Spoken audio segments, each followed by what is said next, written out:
So as I just mentioned, there are many things to celebrate in the 1940s, given our victory over Nazi Germany, given our victory over many of those imbalanced forces around the world that would lead the world in the wrong direction.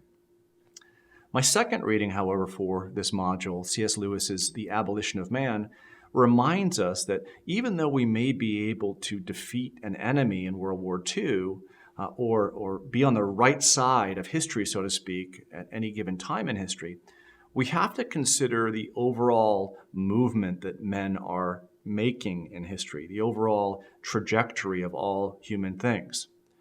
Our tendency in the 20th century is to celebrate what we've been able to accomplish. And there's good reason to want to celebrate after World War II. Here you had something that was in front of you, could have led the world in the wrong direction, and you were able to overcome it. But what does Nazism represent? And what do some of these other secular humanisms that have defined human history in the 20th century, what do they represent? And are they going away? So said differently, simply because we win World War II doesn't mean that we don't have to worry about human depravity. And here C.S. Lewis reminds us, yes, we do, and for good reason we do, and hence the title of his book, The Abolition of Man.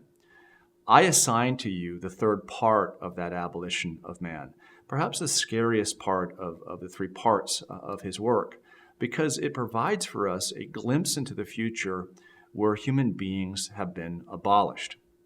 And what I want you to take from the reading is why.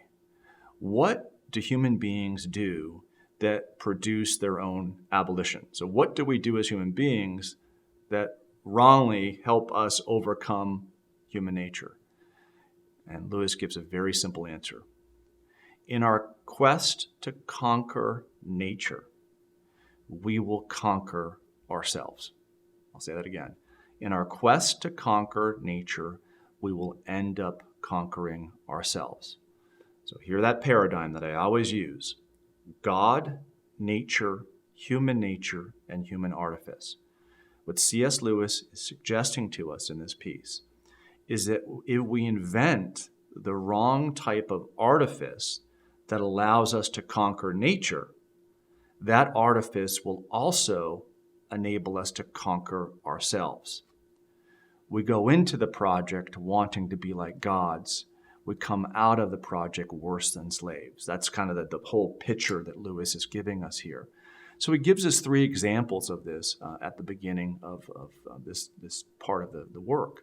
He says, when you talk about the airplane, or you talk about the telephone, or you talk about the contraceptive, in part, you're suggesting, okay, the airplane is a great thing because it allows us to board in one place on one part of the country and travel across an ocean or travel across the country to a different place. So here we have in transportation, right, the use of artifice or technology to improve human life. But what happens if our introduction of that technology somehow subsumes human life? So you say to yourself, well, how would that happen with an airplane? How can there possibly be anything wrong with an airplane? Well, to be able to move from one place to another is not necessarily a bad thing, but what happens if you're always on the move? What happens if you can never stand still? What happens if you can't appreciate those things that are around you? If life becomes constant movement from one thing to another, then you'll have left behind you the ability to be happy where you are and to be happy with the people who you are with. So a transportation revolution could be a good thing, but it could be a bad thing if we're not only the user of that institution, but we're somehow being used by the institution itself. You could see likewise with the telephone. Well, you all have cell phones, right? So this becomes very clear to you. In what way is it nice for you to have a cell phone? Well, it's great. You can communicate with your friends, with your family, all the rest.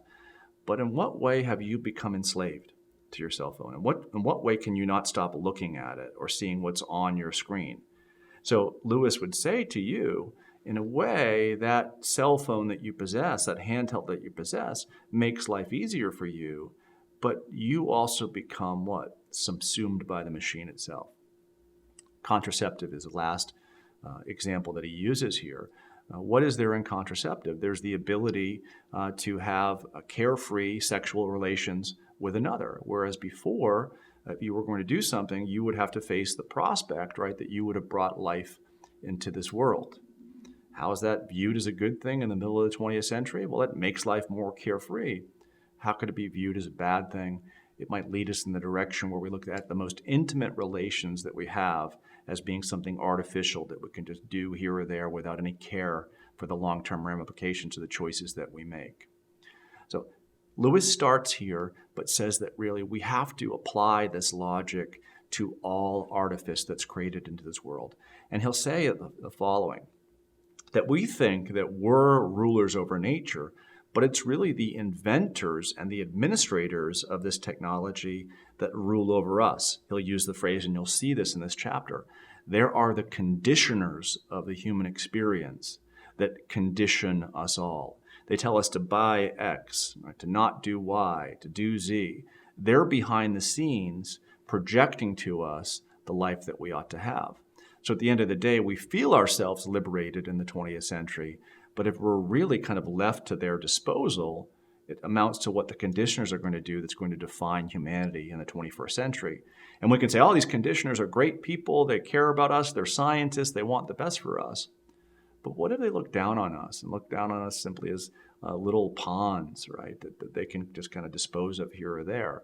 If that's their relationship to us, then we might be facing in this coming into age of a conditioner elite, something even more challenging than the forces of evil that we faced in the middle of the 20th century.